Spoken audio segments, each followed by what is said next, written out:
समय के पास इतना समय नहीं है कि वो फिर से आपको समय दे सके, इसलिए समय एक बार मिलता है, चाहे सदुपयोग कर लो चाहे दुरुपयोग करो। समय एक बार मिलेगा आपको, चाहे बन जाओ चाहे बिगड़ जाओ। और याद रखना, समय सबको मिलता है, कोई अपने समय का सदुपयोग कर लेता है तो कोई समय को बर्बाद कर देता है। इसलिए मेरी माँ, मेरे नौजवान दोस्तों, मेरे भाइयों, मेरे बंदी भाइयों, आप भी जेल के अंदर समय बर्बाद ना करो, थोड़ा आंख बंद करके भगवान का ध्यान लगाया करो। समय की सार्थकता है ईश्वर से जुड़ने की, चिंतन कर लो भगवान का। अब यहां आप क्या कर सकते हो, तो क्यों ना भगवान से कनेक्ट हो जाओ। और जो बाहर हैं वो अपने को सफल बनाएं, अपने माँ बाप की सेवा करें, समाज की सेवा करें, और सेवा के बाद समय बच जाए तो भगवान का ध्यान करें, भगवान से जुड़ें। भगवान ही यथार्थ सत्य है, अंतिम सत्य ईश्वर है, जान लो इस बात को। अंत में कोई काम ना आने वाला, एक भगवान के सिवा। काम करो, पैसा कमाओ, जिम्मेदारियां पूरी करो, लेकिन भगवान से जुड़े रहो। समय ना गवाना, समय समय पर होता है समय समय की बात। राम जन्म का दिन बड़ा, कृष्ण जन्म की रात। पुरुष बली नहीं होता है। चलो बताओ, इस संसार में सबसे बलवान कौन है? मैया, ये मैया बताओ, पर्पल मैया, सबसे बलवान कौन है? कौन सबसे बलवान? बंदी भाई बताओ, सबसे बलवान समय, सबसे बलवान। इसलिए समय का सदुपयोग करना है, दुरुपयोग नहीं। ठीक है मेरी माँ? हाँ, अपने बच्चों को ये सिखाओ कि बेटा समय का सदुपयोग करो। ये दास अनिरुद्ध है ना, हम 1 मिनट भी समय का दुरुपयोग नहीं करते। कथा का समय है 1 बजे से, हम 1 बजने में 1 मिनट 2 मिनट पहले ही आके खड़े हो जाते हैं। 1 मिनट बाद आना हमने नहीं सीखा, हमने 1-1 मिनट की कीमत जीवन में जानी है और 1-1 मिनट की कीमत समझते हैं। 1 मिनट की कीमत मतलब 60 सेकंड की कीमत क्या होती है, आप हमसे पूछ सकते हैं। आप कहो तो हम आपको कुछ एग्जाम्पल देके समझा भी सकते हैं। बताओ मेरी माँ, 10 सेकंड की कीमत क्या है? उत्तर दो। बता दूं? सुनो, आप लोग जो क्रिकेट देखते हैं ना टीवी पर, तो क्रिकेट में जब 6 बॉल हो जाती हैं, जब 1 ओवर होता है, 1 ओवर होते ही टीवी पर एक ऐड आ जाता है। साबुन का ऐड है ना, शैम्पू का ऐड, फलाना ऐड आ जाता कि नहीं? वो ऐड जो होता है ना, कोई ऐड 5 सेकंड का होता है, कोई ऐड 10 सेकंड का होता है। आपको पता है वो 10 सेकंड का ऐड कितने का होता है? क्रिकेट के दौरान आप न्यूज देखते हो, टीवी पर ना कोई भी चैनल देखते हो, तो हर थोड़ी देर में ब्रेक आता है, और ब्रेक में बहुत सारे शैम्पू का, साबुन का, फला फला फला फला ऐड आता है। वो ऐड का क्या होता? कोई 10 सेकंड का ऐड होता, कोई 20 सेकंड का ऐड। आपको पता है वो सेकंड का जो ऐड है ना, वो 1 सेकंड कम से कम 1 करोड़ का होता है। 1 सेकंड कम से कम वो यदि 10 सेकंड का ऐड है आपका टीवी के ऊपर, आपने टीवी देखी, न्यूज चैनल देख रहे हैं, और देखते देखते ऐड आ गया, और जो ऐड आया ना, और यदि वो 20 सेकंड का ऐड था, उस 20 सेकंड में 2 ऐड आए, तो समझो वो 20 सेकंड का जो ऐड था वो 20 करोड़ रुपए का था। 1 सेकंड का 1 करोड़।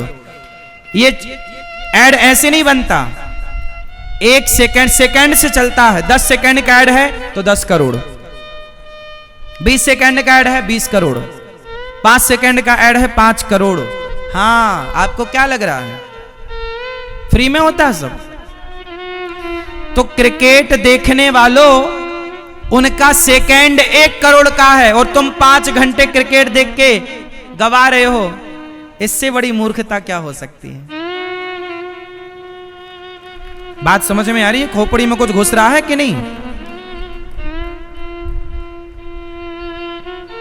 हाँ या ना? समय बहुत बलवान है मेरी माँ। ध्रुव जी महाराज तप करने के लिए माँ ने कहा जाओ तप करो। ध्रुव जी चले। ध्रुव जी ने सवाल किया अपनी माँ से, माँ भगवान कहाँ हैं तो दिखते क्यों नहीं? चलो उत्तर दो।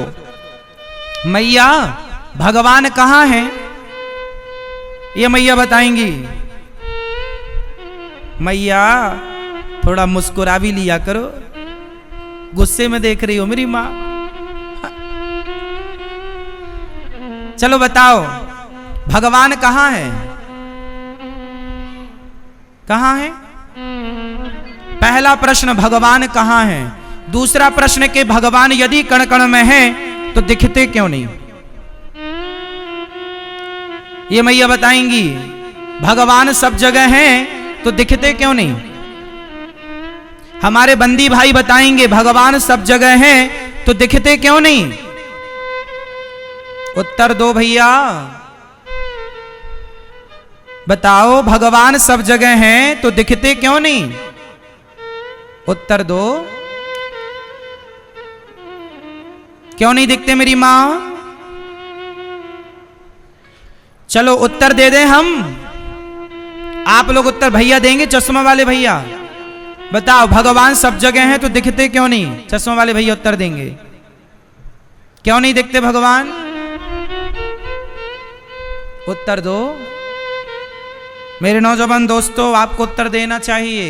ये सवाल आपसे कोई पूछे तो कम से कम अपने धर्म का पक्ष तो रख पाओ, वरना फिर तुम्हें सब ढोंगी पाखंडी बोलने लग जाएंगे। अरे तुम्हारा तो कोई उत्तर ही नहीं है। हाँ बोलो, क्या उत्तर है? माया का पर्दा है आंखों में। भगवान सब जगह है तो दिखते क्यों नहीं? उत्तर दे दूं? उत्तर ये है, बताओ दही में मक्खन होता है या नहीं? उत्तर। सब लोग उत्तर दो।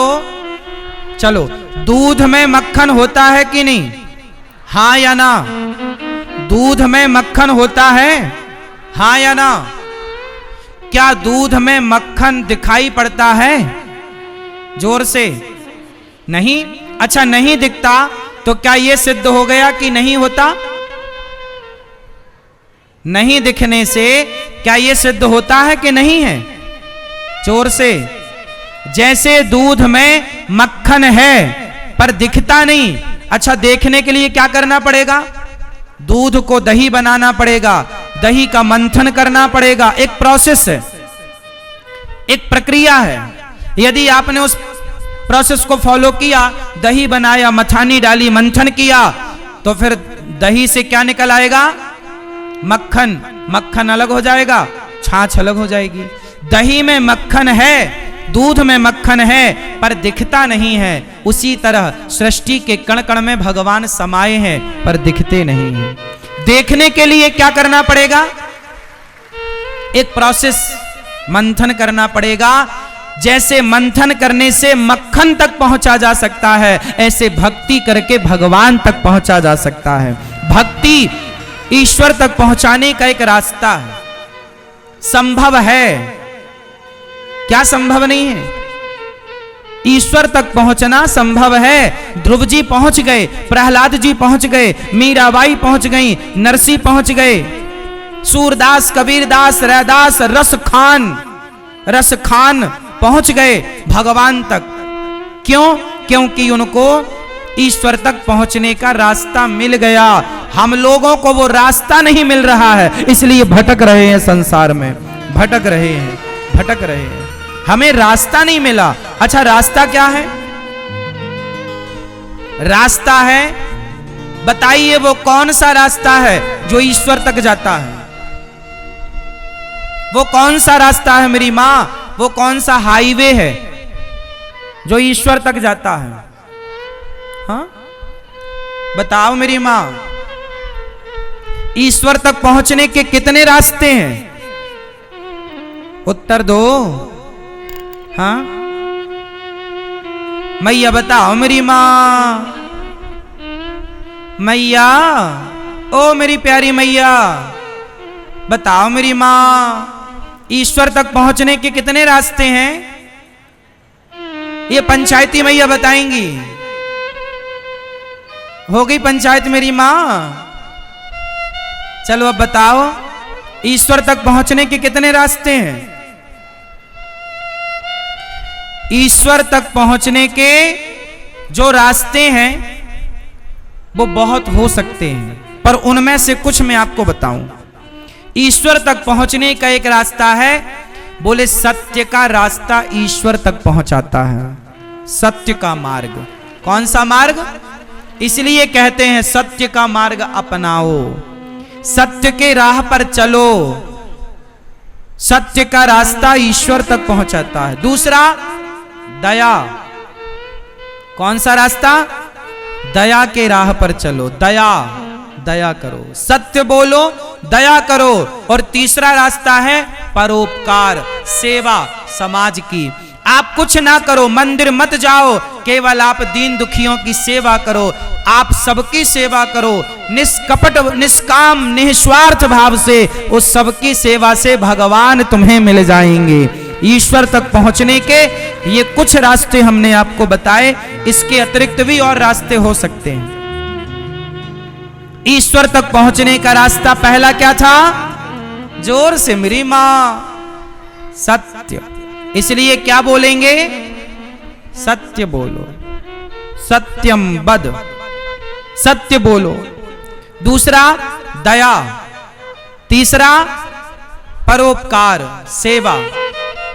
तीसरा, सेवा के रास्ते से, सत्य के रास्ते से, दया के रास्ते से ईश्वर तक पहुंचा जा सकता है। लेकिन आज जितने लोग पूजा पाठ कर रहे हैं, मंदिर जा रहे हैं, पूछो इनसे, क्या तुम सत्य के मार्ग पर चल रहे हो? क्या तुम दया के मार्ग में, परोपकार के मार्ग में चल रहे हो? यदि तुम नहीं चल रहे हो तो तुम सारी जिंदगी जाओ मंदिर, कुछ ना होगा साहब। जब तक सत्य के मार्ग पर ना चलेगा प्राणी, तब तक भगवान की प्राप्ति नहीं होगी। क्योंकि दशरथ जी कैसे थे? प्राण जाए पर वचन मीन्स सत्य। वचन मतलब प्राण जाए पर सत्य न जाए। सत्यवादी थे दशरथ जी, हाँ या ना? दशरथ जी सत्यवादी थे या झूठे थे? उत्तर दो। सत्यवादी। दशरथ जी सत्यवादी थे, इसलिए उनके घर भगवान का जन्म हुआ था। तुम सत्यवादी हो? चवन्नी के लिए तुम झूठ बोल दोगे, रुपया भर के लिए तो छोड़ो। तुम्हारे घर राम कैसे आएंगे? शबरी से पूछो, शबरी ने झूठ बोला कि सच बोला? जोर से। सच के राह पर चली, दया के राह पर चली, सेवा के राह पर चली, तो उसे राम मिल गए कि नहीं? माता शबरी गुरुजनों की सेवा करती थी, जंगल में झाड़ू लगाती, सेवा। सेवा के राह पर चली माता शबरी, भगवान मिल गए। जटायु जी पक्षी थे, पर माता सीता चिल्लाई बचाओ बचाओ बचाओ, तो जटायु पक्षी होकर दौड़ पड़े और माता सीता को बचाने के लिए अपने प्राणों की आहुति दे दिए। मर गए पर कोशिश तो की ना, बचाने का प्रयास तो किया। इसलिए जटायु को राम के पास नहीं जाना पड़ा, राम स्वयं चलकर जटायु के पास आए। ईश्वर तक पहुंचना हो तो सेवा करो। जैसे जटायु ने माता सीता की सेवा के लिए प्राणों का बलिदान दे दिया, ऐसे ये दास अनिरुद्ध गौरी गोपाल आश्रम में 275 वृद्ध माओं की सेवा करता है। और मुझे विश्वास है कि मुझे भगवान मिलेंगे तो सेवा के बल पर ही मिलेंगे। इसलिए ये दास सेवा नहीं छोड़ता। सेवा करता हूं साहब, केवल मंदिर जाने से भगवान ना मिलेंगे। तुम जो दिन भर जल चढ़ाती हो, दिन भर पानी चढ़ाती हो, चढ़ाती रहो पानी, तुम्हारे बाप दादे सब मर गए ये कर करके। सवाल है, क्या तुम्हारे अंदर सत्य है? क्या तुम्हारे अंदर दया है? क्या तुम्हारे अंदर सेवा है, परोपकार है? यदि ये नहीं है तो फिर जो आप कर रहे हो इनके बिना सब पाखंड है।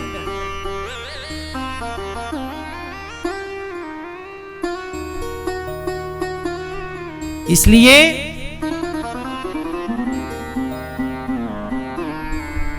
समझो, धर्म की परिभाषाओं को समझो मेरी मां। मंदिर में जाके भगवान का दर्शन उन्हीं को होगा जिनके अंदर दया है, जिनके अंदर सत्य है, जिनके अंदर परोपकार है। जिनके अंदर दया नहीं, सत्य नहीं, परोपकार नहीं, वो तो मंदिर में मूर्ति पत्थर ही नजर आएगा ना तुम्हें।